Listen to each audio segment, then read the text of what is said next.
repeated IVF failures. Now, when do we term a couple as having repeated IVF failures?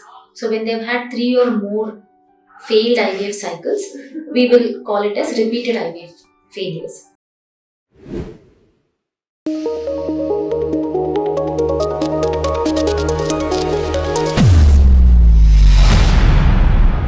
Hello friends, my name is Dr. Vandana Ramanathan. I'm a consultant fertility specialist at IVF Center, Bangalore. Today I would be discussing about the topic repeated IVF failures. Now, when do we term a couple as having repeated IVF failures? So when they've had 3 or more failed IVF cycles, we will call it as repeated IVF failures. Now this repeated IVF failure is a very distressing situation for the couple as well as the treating doctor, because when we plan IVF for a patient, there is a lot of planning that goes into the cycle, and from the patient's side also there is a lot of emotional, physical, financial investment, and always when we do so much, we expect that the result should be good, but many a times unfortunately that may not happen for everybody. So when somebody comes with repeated IVF failure, what do we assess? So main thing is we have to reassess, rethink where we can improve, where we can change something. Is it possible? So what are the 3 main things required to have a pregnancy? Eggs, sperms and a uterus. So first and foremost we will check about the eggs. So we can go back to the previous stimulation cycle, see what was the follicle count to start with, what were the injections used, what was the dosage, was the response good to the injections, and after egg extraction, what was the quality of the eggs. Supposing patient has had very poor quality eggs, so what are the options? So we can, is it because of age factor? Now age related changes are known to happen. Age related decline in the egg quality, egg count is known to happen. There might be several other factors why the egg quality is poor. We can try giving certain medications like antioxidants, which might help to improve the quality, but it may not happen for many patients in spite of giving these medications. Supposing patient has repeatedly had poor quality eggs in all the cycles, then we may be able to offer them donor eggs, where we take eggs from a donor and use the husband's sperms and give them embryos. So second thing what we have to see is the sperms. So similarly we have to go back, see the previous IVF cycles, recheck the seminal parameters, how they were at that point of time. So the count, motility, the morphology of the sperms, whether they was good. Supposing we feel that the sperms were not good, so what were the kind of, how were the sperms obtained? Whether it was from a fresh ejaculate or they were direct testicular sperms, what was the morphology of the sperms has to be reassessed.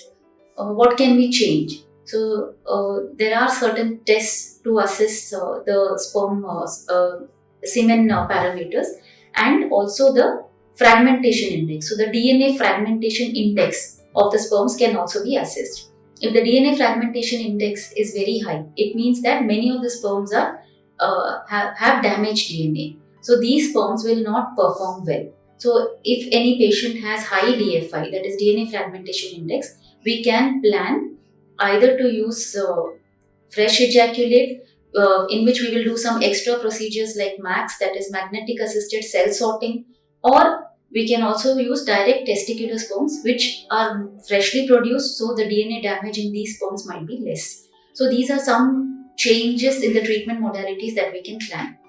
In case the patient has very poor quality sperms, in spite of all modalities that we have and we have tried everything, then again the last option is to go for a donor sperm. So this is how we can assess the previous from the previous cycles, the eggs and the sperms. Now coming to the uterus. So in the uterus, the most important thing is the lining of the uterus and whether the uterus is normal. So if there are, we have to again assess if there are any fibroids, multiple fibroids, or if there is any issue with the lining, like a persistent thin lining or a thick lining, we can plan a hysterolaparoscopy where we can operate, remove the fibroids if they are present. We can also do a hysteroscopy to see whether the lining is good, and to correct any issues with the lining. If there are polyps or adhesions, we can treat it in the same setting.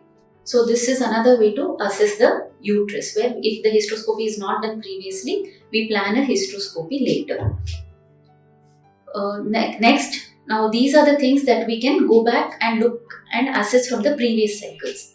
What next? What will we tell the patient who has come to us with repeated IVF failure? So we have already assessed the previous cycles, decided whether we want to change any gamete, the egg or the sperm, and assess the uterus again. Now there are some factors where we will have to also recheck, do a few extra tests for the couple themselves, like couple karyotyping. What is karyotyping? Karyotyping is a blood test where we will be able to assess the chromosome numbers in the couple. So in this karyotyping report, we will come to know whether there are any genetic problems or chromosomal abnormalities in the couple themselves.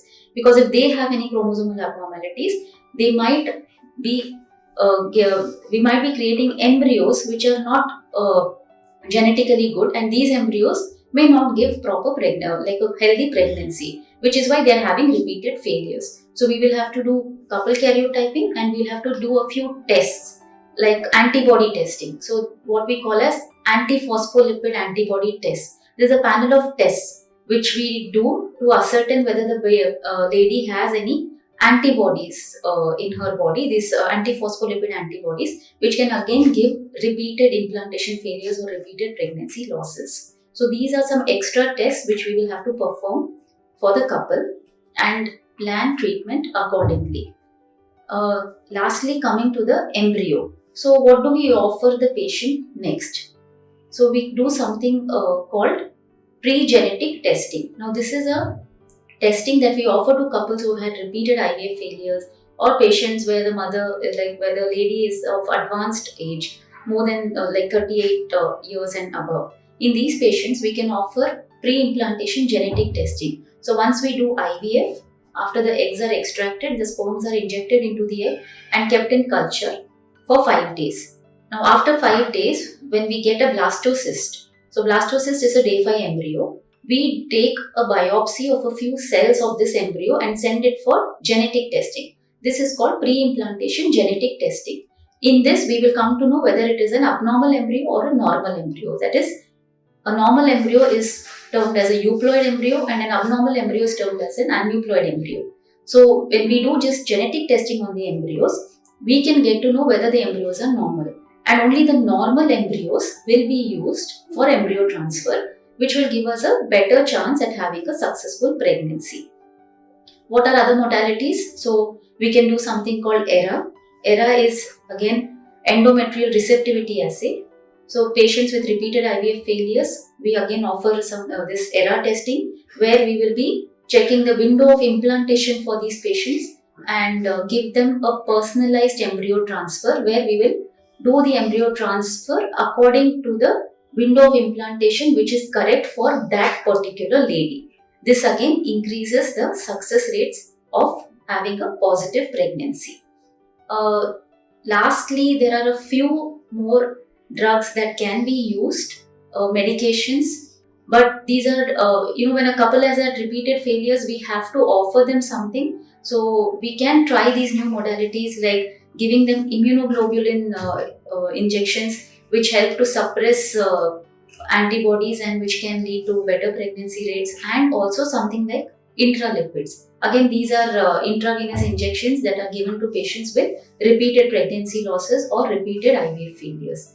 Though these modalities, these treatments may not have enough evidence to back them, they are still treatment options that have been considered in these patients and have given successful pregnancies for many couples like this.